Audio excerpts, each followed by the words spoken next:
सभी धर्म प्रेमी सज्जनों को मेरा सादर नमस्ते। मैं राजेश कुमार आर्य।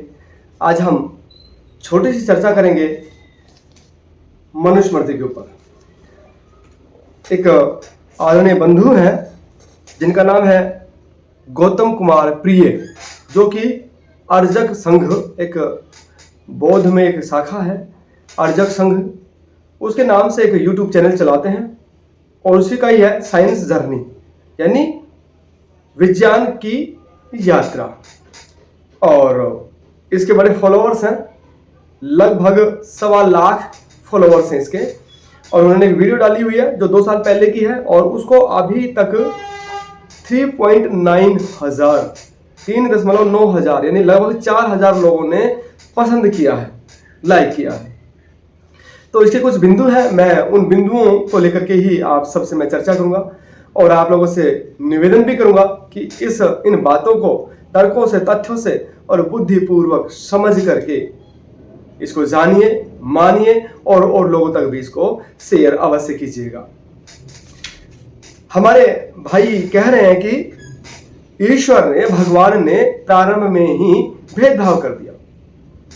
ब्राह्मण को मुख से पैदा कर दिया, क्षत्रिय को भुजाओं से पैदा कर दिया और वैश्य को पेट से, और शूद्र को कहां से पैदा किया? पैरों से पैदा किया। चैप्टर 1 मनुस्मृति श्लोक संख्या 31 उसमें बता रहा है कि जो परमात्मा है वो खुद ही भेदभावी है, वो खुद भेदभाव रखता है इंसानों से। और वो क्या करता है कि पैदा करते हुए ही भेदभाव कर देता है। मुंह से जो है अपने ब्राह्मण को पैदा कर देता है, क्षत्रिय को कंधे से पैदा करता है, वैश्य को जांघों से और शूद्र को पैर से पैदा करता है। मतलब ईश्वर ही भेदभाव पैदा कर देता है। ये मनुस्मृति की थीम है, यहीं से शुरुआत हो रही है। इन बंधुओं को समझना चाहिए कि ईश्वर कभी भी किसी के साथ भेदभाव नहीं करता। ना ही उसने किसी को मुख से पैदा किया है, ना ही उन्होंने भुजाओं से पैदा किया है, ना ही किसी को पेट से और ना ही किसी को पैर से। ईश्वर ने तो जहां से सबको पैदा करता है वहीं से ही सबको पैदा करता आया है और करता रहेगा। मूल रूप से एक मंत्र है ऋग्वेद के 10वें मंडल पुरुष सूक्त का, उसका कुछ गलत भाव निकाल लेने से बिना जो जानने वाले लोग हैं उनसे भ्रांति फैली हुई है। तो उसको मैं थोड़ा सा स्पष्ट कर देना चाहता हूं। ब्राह्मणस्य मुखमासीद बाहु राजन्य कृतः उरु तदस्य यद्वैस्य पदभ्याम शूद्रो अजायते। ये ऋग्वेद के 10वें मंडल का 90वें सूक्त का 111वां मंत्र है। तो इसमें क्या कहा गया है? और इससे पहले ये 112वां मंत्र है। इससे पहले 11वें में क्या कहा गया है कि उस विराट पुरुष की भुजाएं कौन होंगी, मुखमंडल कौन होगा और पेट कौन होगा और पैर कौन होंगे। ये उपमा दी गई है। उपमा से तात्पर्य यह है कि ब्राह्मण से मुखमासीद, यहाँ पे जो ब्राह्मण है वो निवास करता है। कैसे? कि हमारी आंखें हैं, हमारे कान हैं, नासिका है, मुख है, त्वचा है और मस्तिष्क है। यह हमारा कंट्रोल रूम है जो इस पूरे शरीर को चलाता है। विचार कीजिएगा कि यदि एक हाथ ना हो, एक पैर ना हो, दोनों पैर ना हो, दोनों ना हाथ ना हो तो काम चल जाएगा। लेकिन यदि गर्दन ना हो तो हमारा काम नहीं चलेगा। तो ये हमें विचार देता है, ये हमें दिखाता है, ये हमें सुनाता है, ये हमें नासिका से गंध दुर्गंध का पता चलता है और ये मुख से हम भोजन करके पूरे शरीर को पोषण देते हैं। अर्थात हमारे सबसे महत्वपूर्ण भाग इस शरीर का वो ये है। हमें गड्ढा है कि नहीं है, कहीं कील काटे तो नहीं पड़े हैं, ये पैरों को बचाने का यही काम करते हैं आंखें। बुद्धि काम करती है कौन से रास्ते से चलूं मैं। भोजन में कीड़े हैं, गंदगी है या कंकड़ है, कौन बताता? आंखें और जीभें बताती है पूरे शरीर के लिए। तो जिसमें ये गुण हो, अर्थात जो पूरे समाज को सही दिशा देता हो, उस व्यक्ति को या उस समूह को ब्राह्मण कहा गया है। वो किसी भी समाज में क्यों ना पैदा हुआ हो। जबकि पुराण भी, एक स्कंद पुराण है, वहां नागरखंड में कहा गया है कि जन्मना जायते शूद्र संस्कारात द्विज उच्यते, कि जन्म से तो बिना विद्या के, बिना बुद्धि बल के सबके सब शूद्र के बराबर है, चाहे वो ब्राह्मण का बेटा क्यों ना हो। अर्थात ब्राह्मण कोई जन्म से नहीं होता है, योग्यता के आधार पर होता है।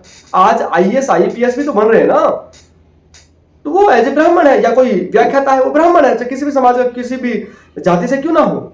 ऐसा ही होता था, मनुस्मृति ऐसा ही बताती है।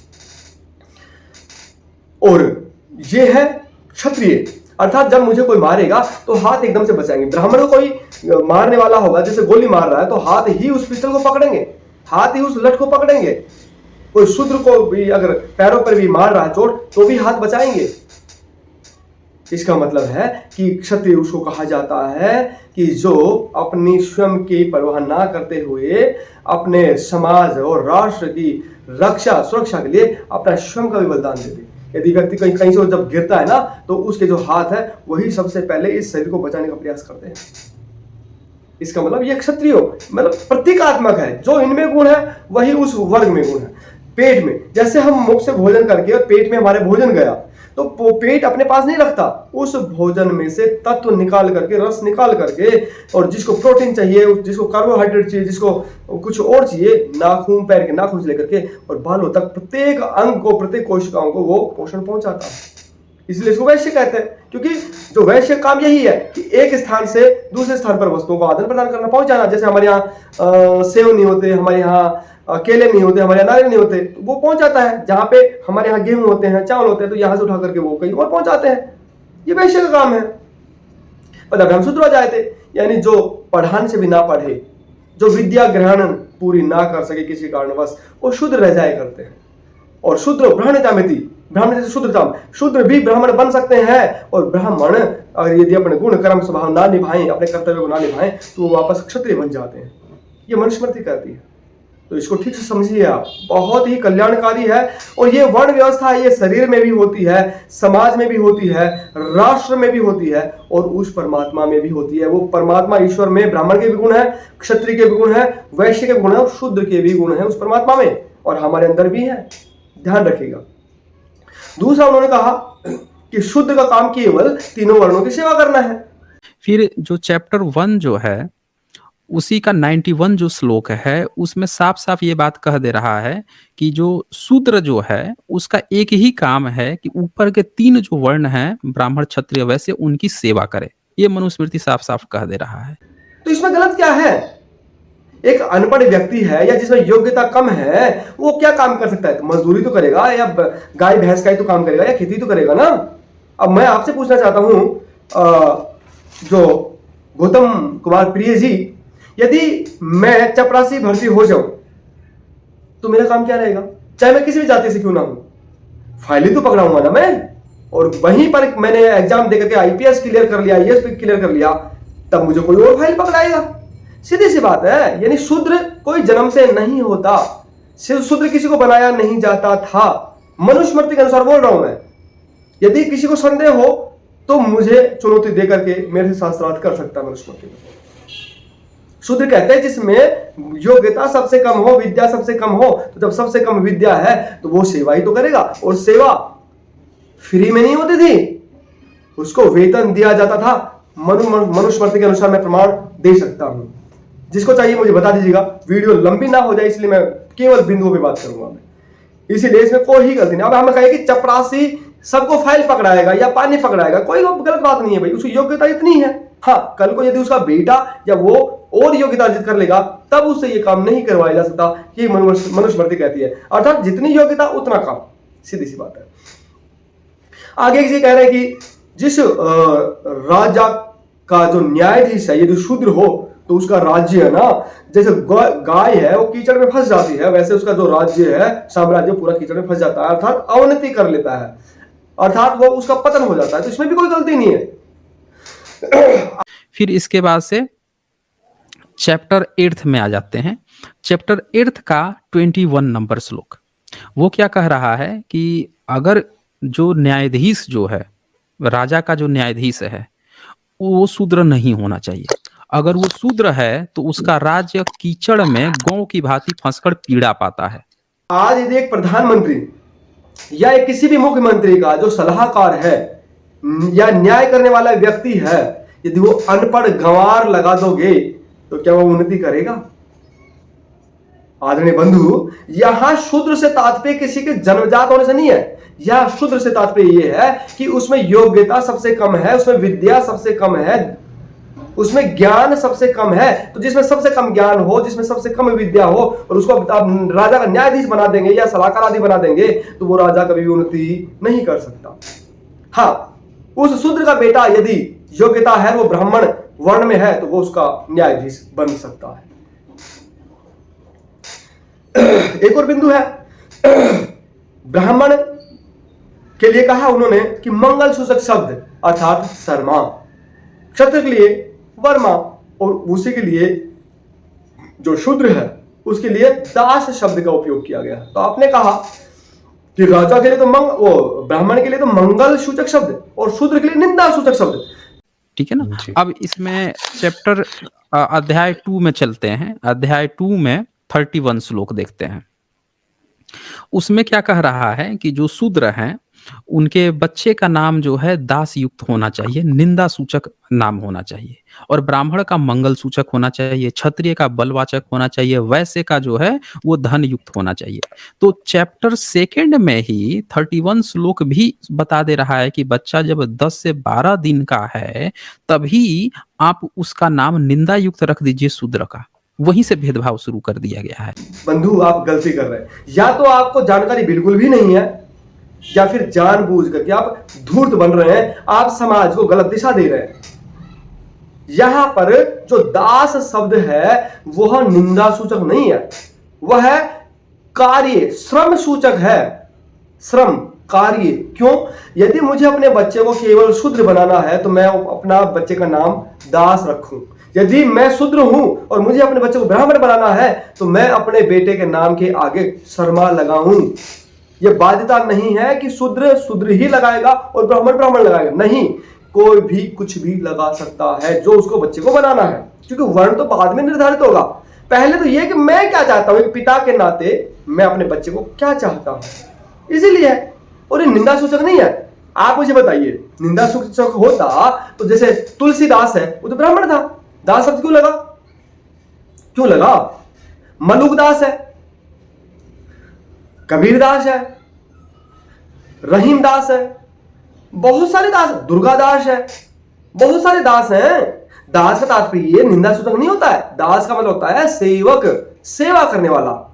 ठीक है, बातों को ठीक से तो समझिए और आम लोगों को ठीक से समझाइए, बहकाइए मत।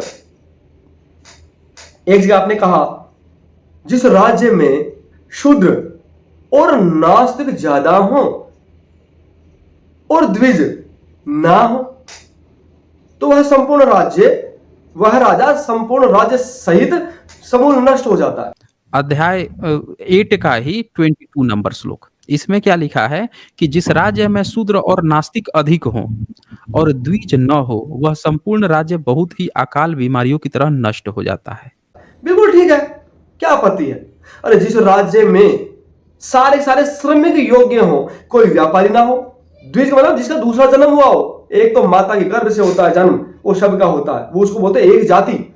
और द्विजाति कहते हैं वैश्य, क्षत्रिय और ब्राह्मण। क्यों? क्योंकि इनका दूसरा विद्या रूपी जन्म हो गया है।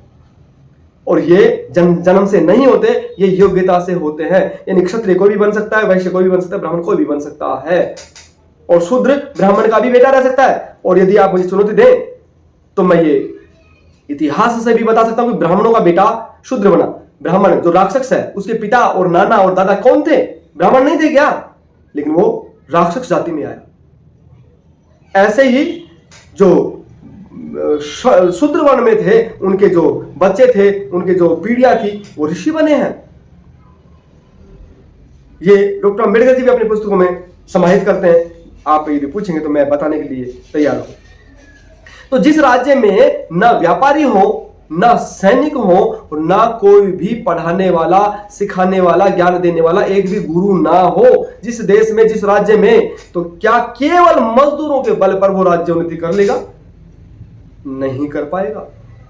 प्रत्येक राज्य को, प्रत्येक समाज को गुरु भी चाहिए, जो व्यापारी है वो भी चाहिए, सैनिक भी चाहिए और मजदूर भी चाहिए। चारों वर्णों से ही शरीर बनता है, चारों वर्णों से समाज बनता है, चारों वर्णों से ही राष्ट्र बनता है। किसी एक भी वर्ण के ना होने से वो अधूरा हो जाएगा और वो उन्नति नहीं कर पाएगा। तो मैं इसको बात को ज्यादा नहीं बढ़ाता। आप इन सब बातों को बुद्धिपूर्वक समझिए और साइंस जर्नी के जो संचालन करता है गौतम कुमार प्रिय जी, आपसे भी निवेदन है मेरा करवद कि बातों को ठीक से समझिए और फिर ठीक से समझाइए। हाँ, जो मनुस्मृति है जो आज बाजार में उपलब्ध है उसमें बहुत सारी मिलावट हो रखी है, और केवल मनुस्मृति में नहीं, बाबा साहब डॉक्टर अम्बेडकर उसमें रामायण में भी मिलावट मानते हैं और महाभारत में भी मिलावट मानते हैं, गीता में भी मिलावट मानते हैं, और हुई है। धूर्त लोगों ने सब जगह मिलावट की है। मूल मनुस्मृति में केवल 680 श्लोक थे, और आज जो बाजार में मनुस्मृति मिलती है उसमें लगभग 2700 श्लोक मिलते हैं, 2685 श्लोक, हो सकता है कि 2-4 आगे पीछे भी हो किसी में। तो लगभग ये 1900 श्लोक है। ये कहां से आए? ये महर्षि मनु महाराज के तो नहीं है। और आपसे पूछना चाहता हूं मैं, बाबा साहब डॉक्टर अम्बेडकर जी ने मूल संविधान जो 1950 में दिया और आज जो संविधान है, क्या दोनों एक हैं? और जो अमेंडमेंट जो 100 से अधिक हो चुके सरकारों ने कर दिए हैं, उन अमेंडमेंट को देख करके क्या डॉक्टर बाबा साहब अम्बेडकर जी को गाली दी जा सकती है? नहीं। जो बाबा साहब और उनके साथियों ने मिलकर के जो संविधान लिखा उसके जिम्मेदार वो हैं, और जो बाद में अमेंडमेंट हुए हैं आज तक उनके जिम्मेदार सरकारें हैं या वो लोग हैं। तो आपसे उन्हें आग्रह है, निवेदन है कि आप बातों को ठीक से समझिए, ठीक से समझाइए। केवल विरोध नहीं, गलत का, पाखंड का विरोध कीजिए, सत्य का नहीं।